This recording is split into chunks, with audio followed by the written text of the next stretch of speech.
elas estavam em grande parte associadas à arquitetura, presente nos tímpanos ou no interior das grandes igrejas. Os trabalhos escultóricos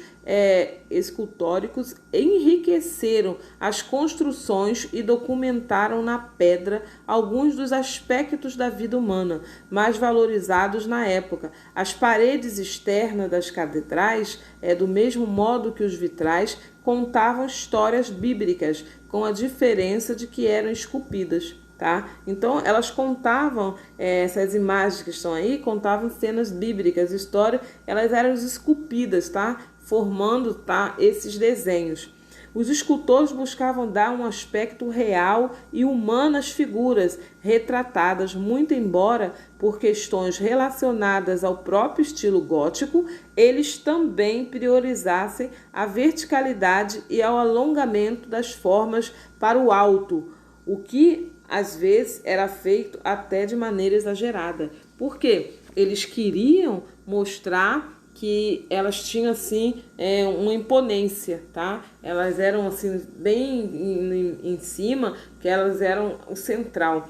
E essa imagem aí, que tem vários personagens bíblicos, ela quer dizer o portal do juízo final da Catedral de Notre-Dame de Paris. É o portal central da fachada ocidental da catedral, instalando nos anos 1220 a 1230, logo após os outros dois portais do fechado da fachada, representa o juízo final, como está escrito no Evangelho de São Mateus. Tá? Então, isso aí quer dizer, tá, esse juízo final que está lá relatado lá em Mateus. Então, é muito interessante a gente poder entender essas histórias que, conforme quando nós estudamos história, que vem lá desde o descobrimento do Brasil e tudo mais, a gente vê também em arte, só que de uma outra perspectiva, de um outro lado. Tá? A gente vê o que aconteceu historicamente dentro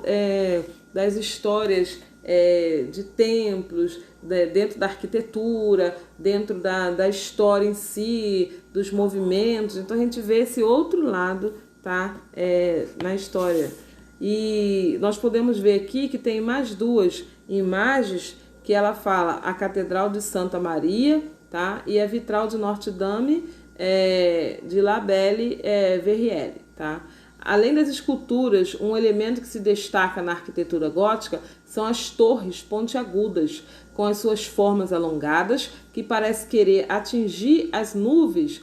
No gótico, as edificações religiosas eram voltadas para o céu, como forma de representar o caminho em direção a Deus, mostrando sua grandiosidade. Assim, as torres tinham pontas agulhadas com a intenção de criar no visitante a impressão de um espaço que apontava para o sagrado. Um exemplo disso pode ser observado na Torre Lanterna ou Zimbório da Catedral de Santa Maria de Burgos, na Espanha.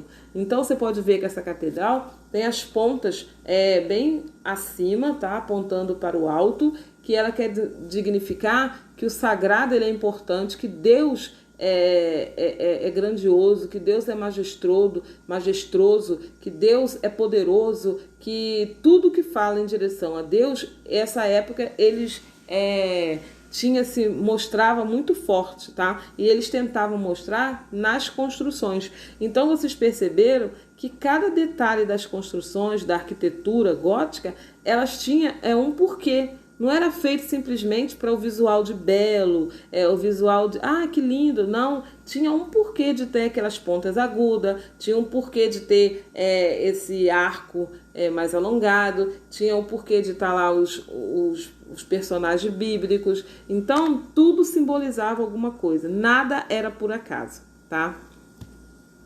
Então, eu coloquei aqui que tem um quadro aí que ela fala, né, que da arquitetura românica versus arquitetura gótica, tá? Que ela traz assim, românica, gótica. Aí tem a românica, o que ela representa, e na gótica. Na românica, principalmente igrejas, mosteiros, arcos de volta plena, paredes grossas, pilares de grande diâmetro, poucas janelas, abóbada de berço e de arestas, objetivo proteção, fortaleza da fé, predomínio da horizontalidade. E já na gótica, ela tinha principalmente as catedrais, arcos ogivais, paredes mais finas, pilares mais finos de feixes ou compostos, grandes janelas, presença dos vitrais, abóbadas em cruzaria de ogivais com nervuras, objetivo proporcionar uma experiência mística por meio da iluminação e da verticalidade dos templos, predomínio da verticalidade. Então vocês viram a diferença das características da arte românica e da arte gótica, tá? Então quando vocês virem falar sobre a arte românica e a arte gótica, vocês já sabem quais são as características de cada um, tá? E quando a gente fala do vitral gótico, tem luzes e história por meio dos vidros coloridos. Então, cada vidro, ele conta uma história. Cada vidraça tem um simbolismo, tá? O vitral é um tipo de vidraça composta de pedaços de vidros coloridos, que geralmente representa cena ou personagem, originária do Egito, quando o gótico floresceu, no século XIII. Essa forma de arte já tinha mais de 3.000 anos, porém, em virtude do forte uso que recebeu e de sua estética propicia a religiosidade, acabou por tornar-se um dos elementos arquitetônicos característicos do estilo gótico. O papel do vitral na arquitetura gótica era, além de narrar as passagens bíblicas, iluminar as igrejas, reafirmando um novo período da história medieval bem diferente do românico, em que havia poucas aberturas nas edificações. Então, quer dizer, é uma história, tá? É uma simbolização em que eles contavam os personagens, eles traziam as histórias, passagens bíblicas, eles traziam também as histórias medievais, eles traziam várias histórias que trazia com poucas aberturas nas edificações. Então, essas histórias eram contadas através de personagens e esculturas que eles faziam dentro nas arquiteturas das igrejas, das catedrais e das vidraças, tá?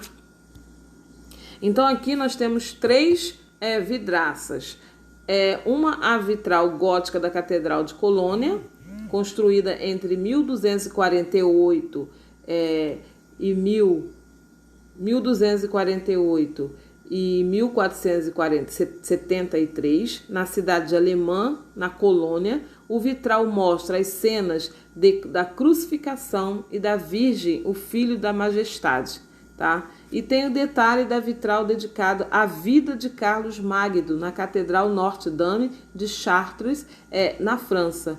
E a outra é o detalhe de vitral da Carmelita, tá? Na Alemanha.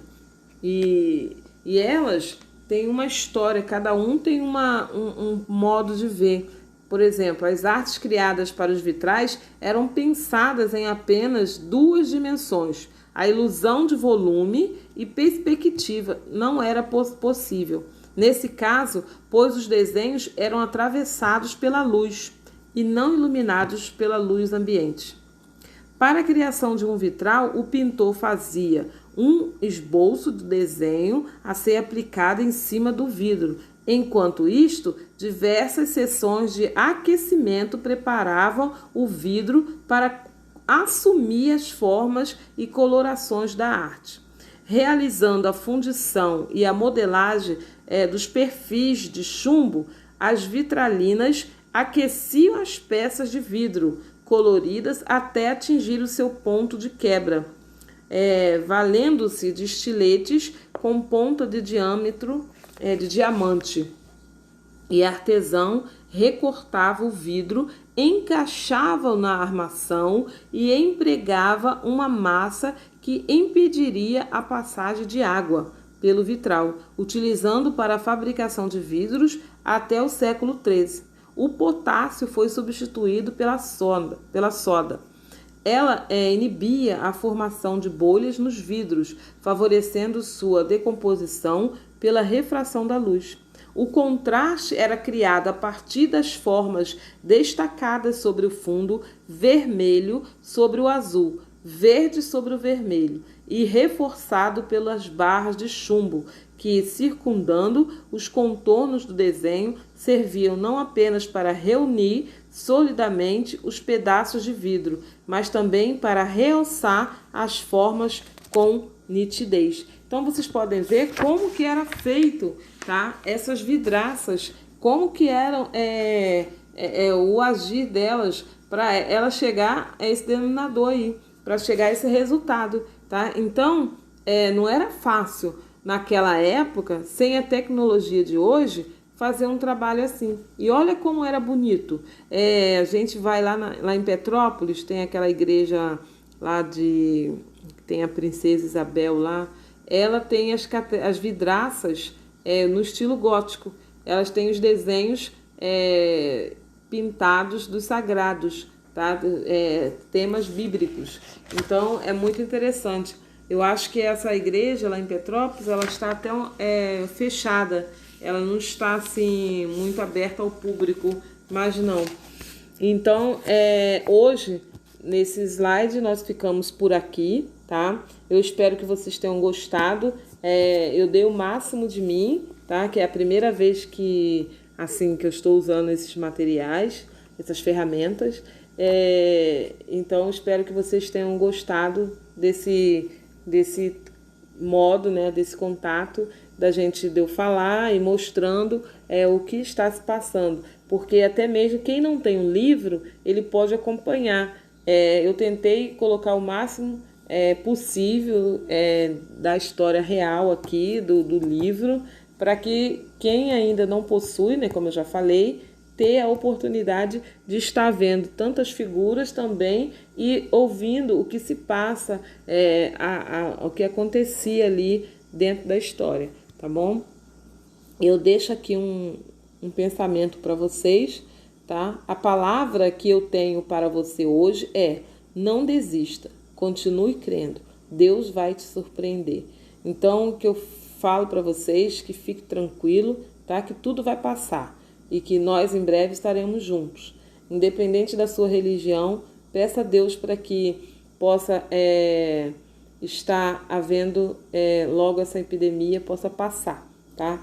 Então, que nós possamos ficar até aqui e que vocês possam ler mais, ler, né, através do visual e ver também, ouvir esse áudio, esse vídeo, para que vocês possam estar tirando mais dúvidas, tá? Possam estar compreendendo melhor a história gótica e a românica, tá bom? Beijos e abraços.